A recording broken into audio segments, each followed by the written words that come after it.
Бірде пайғамбарымыз саллаллаху алейхи вассаламға бір сахаба келіп, «Я Алланың елшісі, маған жанатқа ынталандыратын, жанатқа кіруге құштарландыратын бір амал түрін үйретші» дейді ғой. Сол сәтте пайғамбарымыз былай деп жауап қатады. Саллаллаху алейхи вассалам дейді. Яғни маған салауат айт дейді. Бүгінде біз пайғамбарымызға қанша мәрте салауат айтып жатырмыз күніге. Біз ойлану керекпіз осы тұста.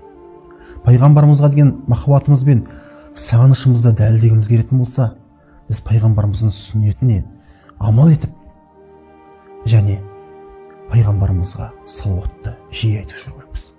Осы тұста біз пайғамбарымызға деген махаббатымыз бен сағынышымыздың көрінісі осы тұста сынға түседі.